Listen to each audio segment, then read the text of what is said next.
Hello and welcome to Tamara's Crafty Corner. In today's video, I'll be showing you how to cover an entire tray with the image using Silhouette Studio. We will be using the cropping method to be able to print your images out and kind of save on ink and paper. You still will be using 2 sheets of paper, but the image will be sliced. That way it'll be easy to put together to make one whole image. So let's begin. The first thing you need to do is bring in your image. So you need to go to File, Merge,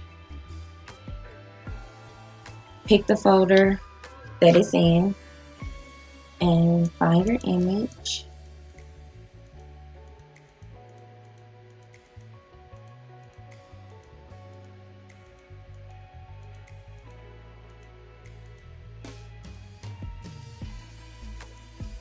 I'm going to use this one and hit OK. Next, you will duplicate it. So what I do is select the image, right click, and go to duplicate because you will need 2 images for this technique. After that, we're going to create our 2 templates that we will need to be able to crop the image. So what I do is I go here and I select the rectangle, and for the width you're going to do 8.5, and for the height you're going to do 6.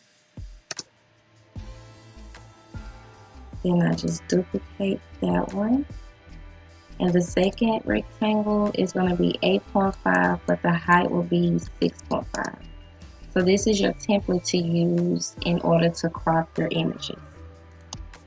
And what I'm going to do is change the colors so you can see the 2 different templates. So the next thing you will do is grab one of your images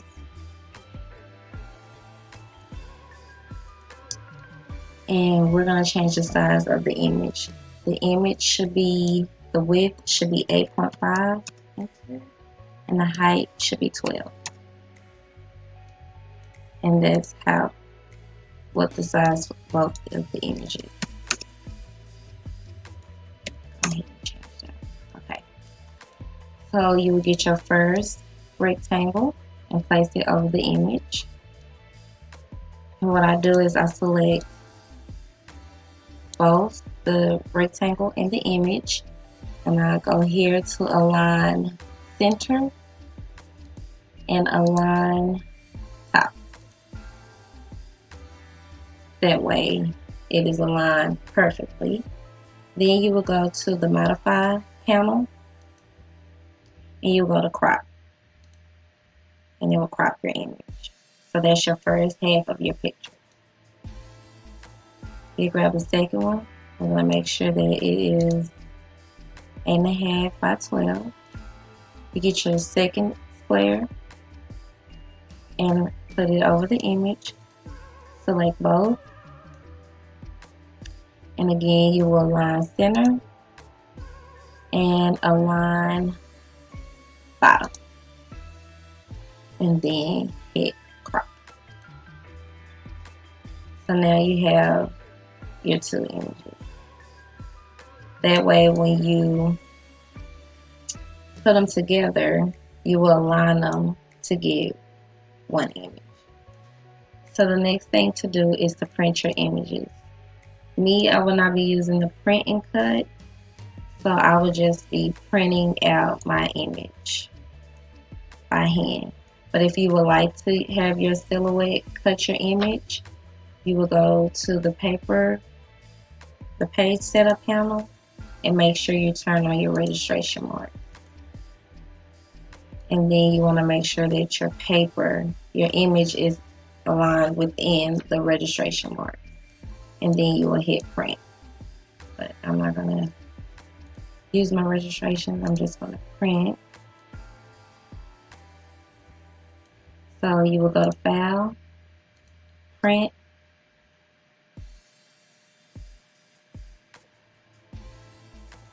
select your printer, and you can change your preference. Me, I'm going to use other matte inkjet any paper. I want to put it on the base and get my colors to pop. And then I'm going to hit print.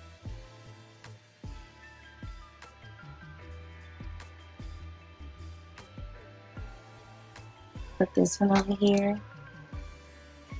Turn it so I can flip the paper. And hit print.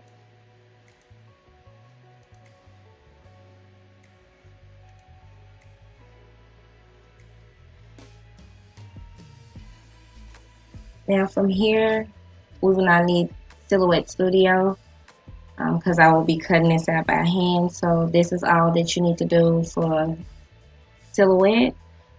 So I will see you over at the assembly table.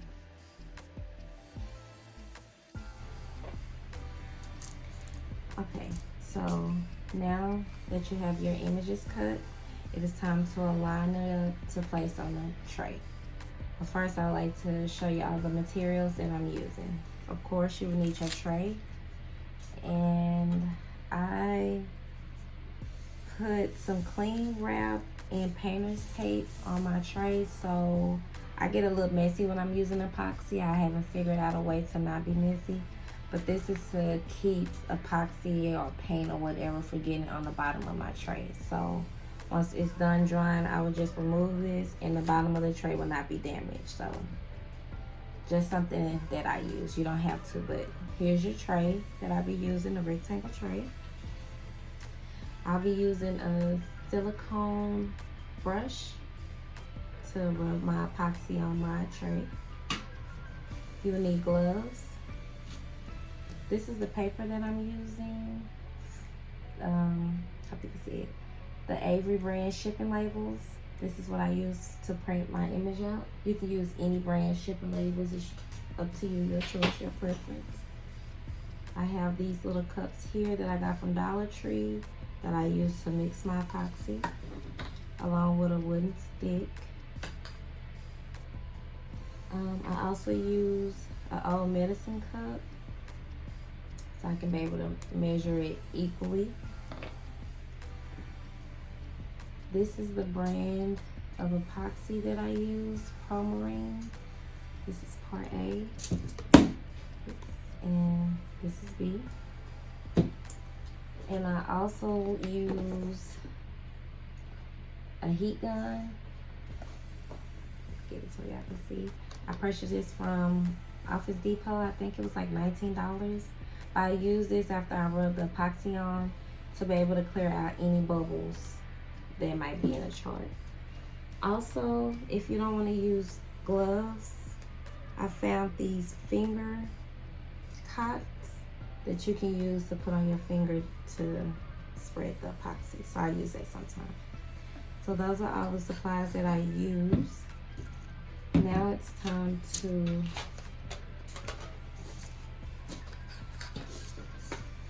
this is a piece of parchment paper that I placed right here so I don't mess up the table with the epoxy. We're gonna move that out the way, and we're gonna get to lining your images. So the first thing you want to do is take your second image, the 8.5 by 6.5, flip it over, and you want to peel the paper back some. I'm gonna fold mine like that. Hope you guys can see.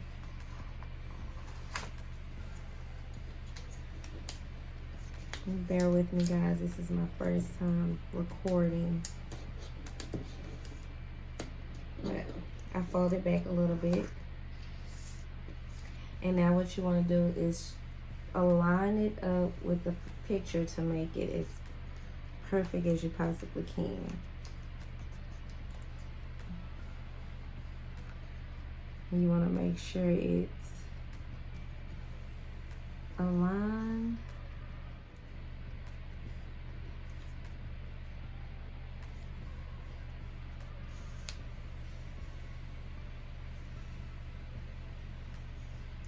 Looks okay to me.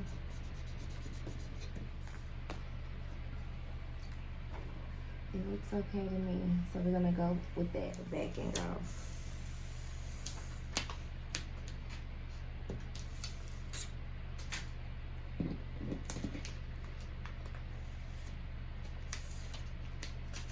Once you have it off,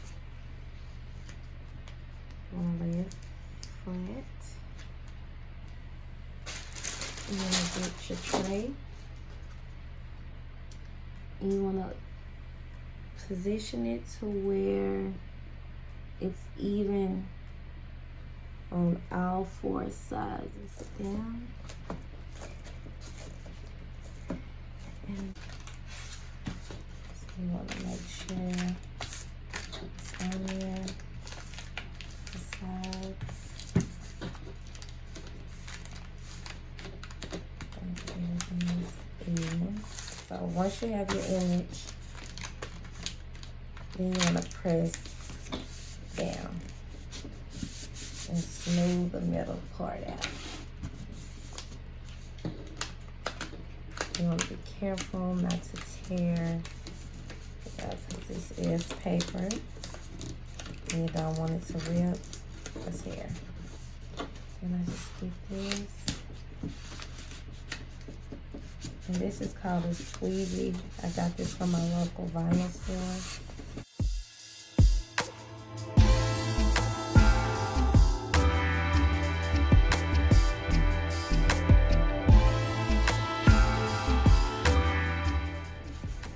Corners might crease, that's okay, but as long as you have this part flat,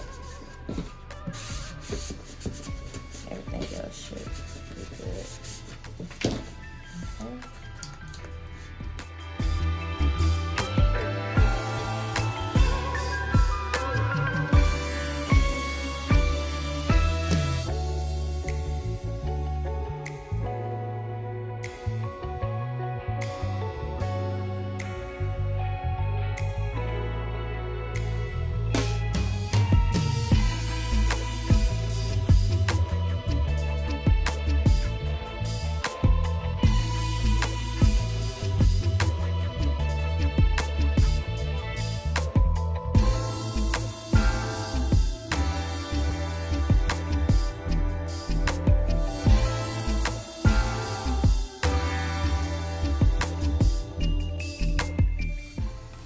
Excess paper, you can tear some of it.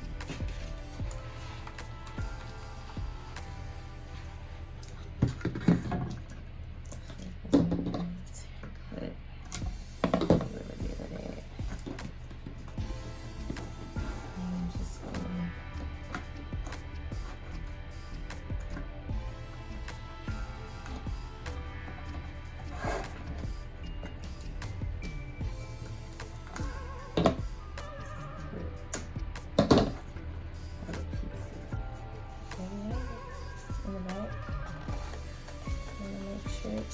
down, and one is sticking out.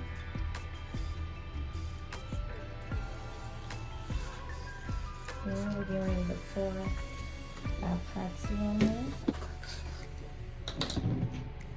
So part A, and what I do is I put my gloves on because I don't want none of this on my hands.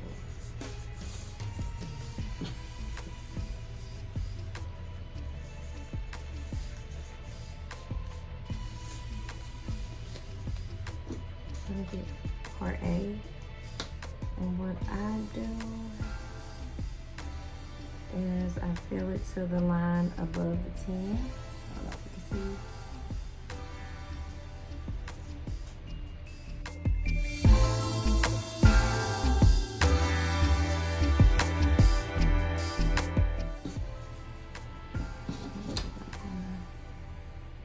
Pour it to my cup.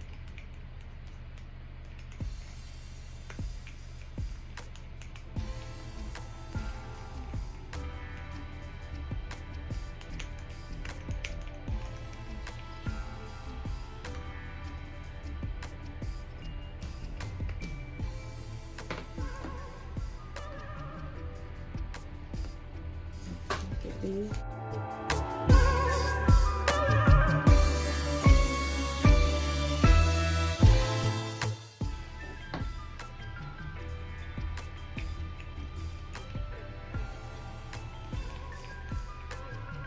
But once you pour it in, you want to mix. So within my corners, the sides.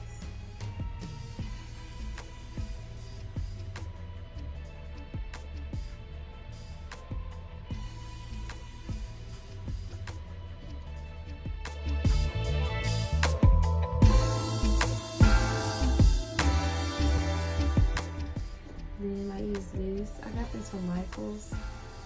It helps with the smoothing process. And I just go up and down.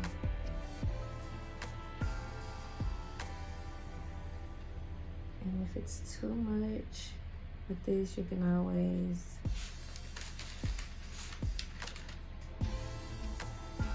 this is to help make sure I get coverage everywhere.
Get my heat gun, take this glove off,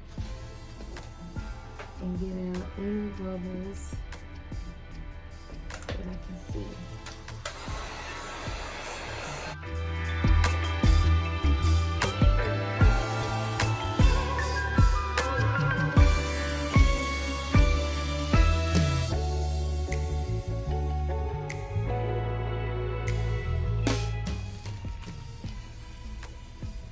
You have your all over tray. So I'm gonna let this dry and then I will show you the end result. Here's the final result. Please like, comment, and subscribe, and don't forget to click the bell so you can be notified when I upload my next crafty video. Thanks for watching.